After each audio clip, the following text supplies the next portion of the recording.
Proclamación del Santo Evangelio de Jesucristo según San Lucas. Un sábado, Jesús iba atravesando unos sembrados y sus discípulos arrancaban espigas al pasar, las restregaban entre las manos y se comían los granos. Entonces unos fariseos les dijeron: ¿por qué hacen lo que está prohibido hacer en sábado? Jesús les respondió: ¿acaso no han leído lo que hizo David una vez que tenían hambre él y sus hombres? Entró en el templo y tomando los panes sagrados que solo los sacerdotes podían comer, comió de ellos y les dio también a sus hombres. Y añadió: el Hijo del Hombre también es dueño del sábado. Palabra del Señor.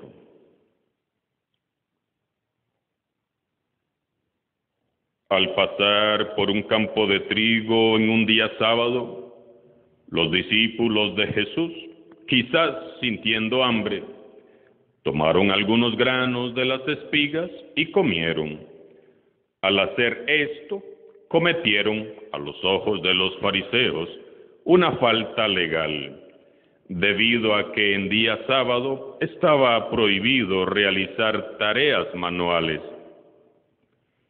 Según su teología agobiante, de 613 preceptos, arrancar espigas para comer en el camino equivalía a cosechar y trillar el campo. Y estas tareas, y una cuarentena más que podríamos añadir, estaban prohibidas en día sábado, por ser el día de precepto, el día de descanso.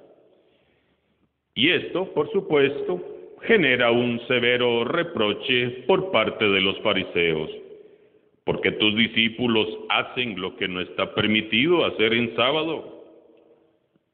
Los fariseos acusan a los discípulos de Jesús y a Jesús mismo de violar la ley del sábado. Los hombres de aquel tiempo impusieron al pueblo, además de las leyes de Dios, sus propias leyes y sus propios preceptos. Leyes y preceptos que a veces rayaban en lo absurdo. Según los fariseos, este código de prácticas y prohibiciones tan ingenioso bastaba para estar en regla con Dios. Jesús entonces se enfrenta con decisión a los fariseos que hipócritamente han deformado la ley de Moisés, quedándose egoístamente encerrados en sus pequeñeces y olvidándose del espíritu que en verdad conforma la ley de Dios y que es el amor. Jesús evoca un pasaje de la historia de la salvación. ¿No han leído acaso lo que hizo David una vez que tenían hambre él y sus hombres? David entró en la casa de Dios en tiempos del sacerdote Abiatar y comió de los panes sagrados, panes que solo podían comer los sacerdotes, y David les dio también a sus compañeros. ¿Acaso no han leído? Jesús les recuerda que en un momento de hambre y necesidad, David recurrió a los panes sagrados que habían sido presentados en el altar. Aquellos panes eran sagrados, por lo tanto, solo los podían tomar los sacerdotes. Pero David los tomó para alimentar a sus hombres que morían de hambre. Con esta respuesta, Jesús confronta valientemente a los fariseos. Si lo que hicieron sus discípulos estaba mal hecho, entonces, ¿qué opinión les merecía lo que hizo el rey David? Los fariseos, obviamente, no podían condenar al rey David y por lo tanto se tuvieron que callar. Jesús, en pocas palabras, los saca de la estrechez de mente y corazón. Para Dios, lo primero y lo más importante es el ser humano. Repítanlo conmigo, porque esto es hermoso, realmente hermoso.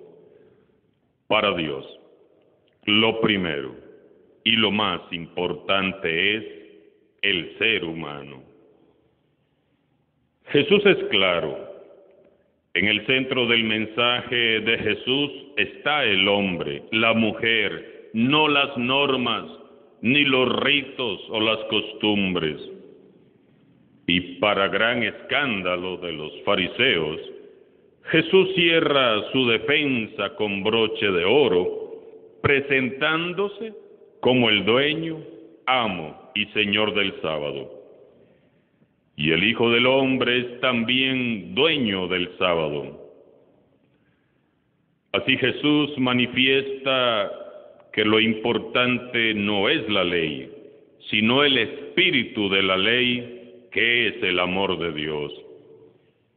Lo decisivo no es el mero cumplimiento de la ley, sino el amor que cada uno de nosotros manifiesta al gran legislador que es Dios.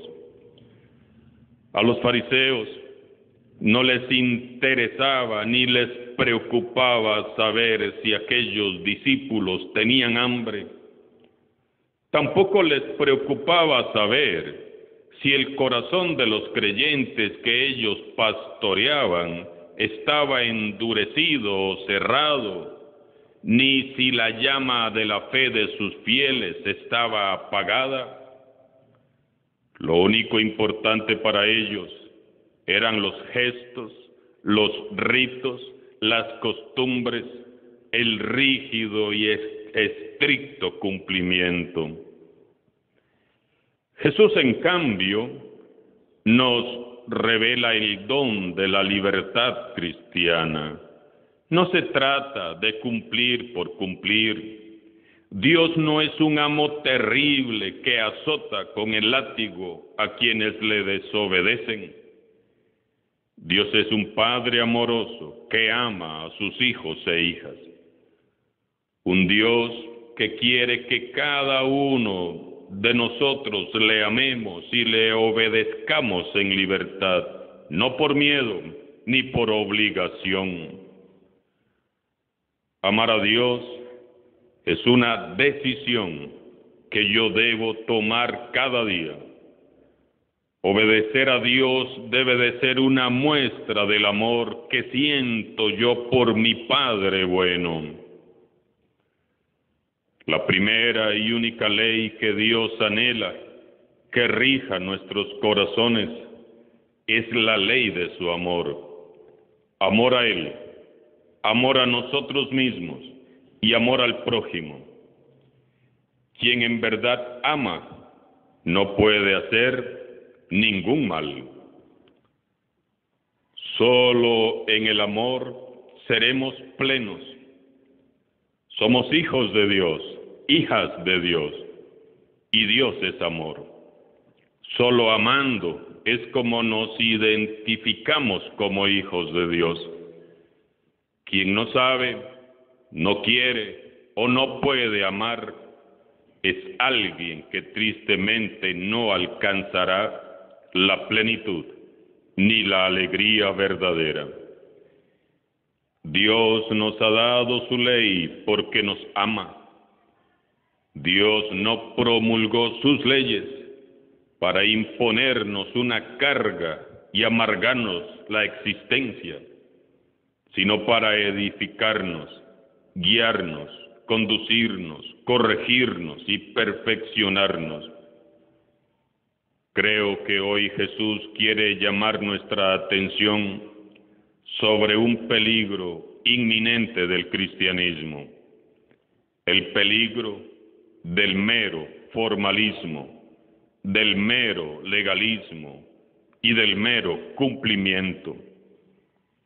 Son graves peligros que corren todas las religiones, sea cual sea. Realizar fiestas y ritos por mera costumbre. Cumplir mandatos y preceptos al pie de la letra por miedo u obligación. Cumplir, pero con el corazón endurecido y la fe apagada, sin esforzarnos por cambiar lo que está mal o mejorar lo que ya es bueno. Es señal de fariseísmo. Cumplir por cumplir, sin cambiar en nada la actitud frente a Dios y a los demás. Tristemente, hermanos y hermanas, eso no nos sirve de mucho, por no decir que no sirve de nada. Así es como el cristianismo pierde su esencia, cuando, como los fariseos, nos esmeramos en cumplir por cumplir, cuando obedecemos por miedo, cuando cumplimos y cumplimos, pero no cambiamos de actitud. Los fariseos habían convertido la religión en una cáscara vacía, carente de contenido, porque la habían vaciado del amor de Dios y la habían reemplazado por meros mandatos humanos, inútiles e inservibles, que olvidaban por completo la caridad, la misericordia y la compasión. Jesús les recrimina por su falta de misericordia y de compasión y por la dureza de sus corazones. No cometamos el mismo error de los fariseos de vaciar de contenido nuestra religión y convertirla en una cáscara vacía de toda caridad y compasión. De nada nos vale cumplir con la ley al pie de la letra si no hay caridad, misericordia y compasión para con el prójimo. Nosotros debemos de ser muy humildes y muy sencillos de corazón para saber acoger la corrección fraterna del Señor Jesús. Él nos ama, por eso nos corrige. No podemos seguir a Jesús con un corazón de fariseo. No podemos seguir a Jesús cumpliendo por cumplir. Es el testimonio personal, es la caridad y la misericordia lo que nos identifica o descalifica como seguidores de Jesús. Preguntémonos hoy, ¿mi forma de ser, de actuar, de hablar, de mirar, revela a mis hermanos el amor misericordioso de Dios? Por eso, vamos a orar. Señor Jesús,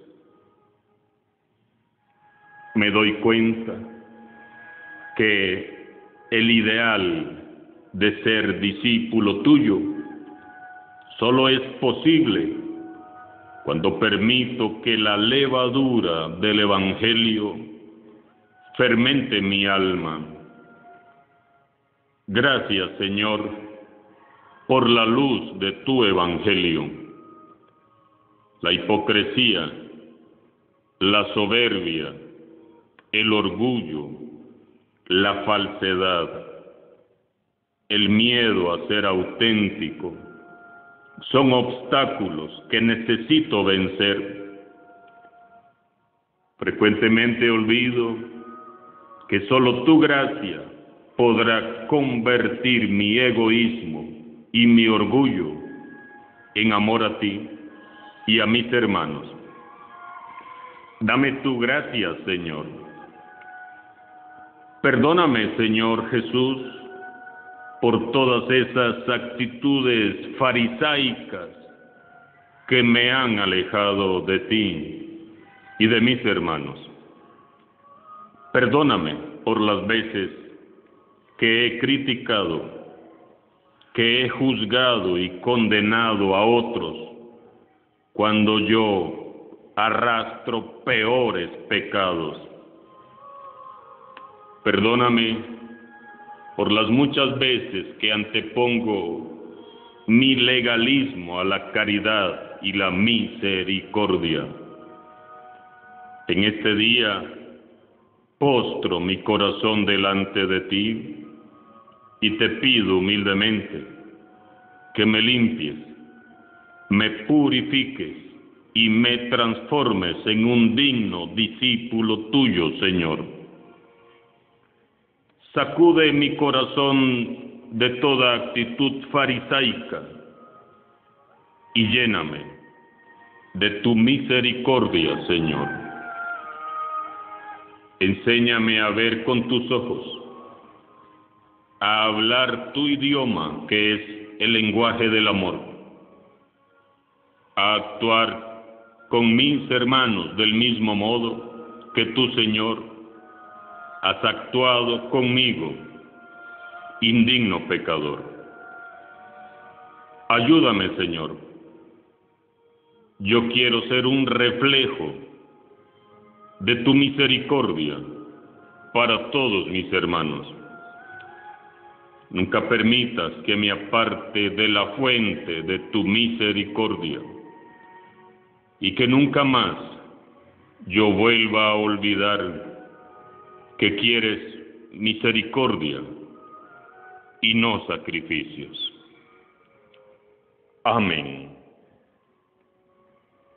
Que el Señor Jesús transforme por su palabra nuestros corazones huecos y vacíos en fuentes inagotables del amor que Dios nos da.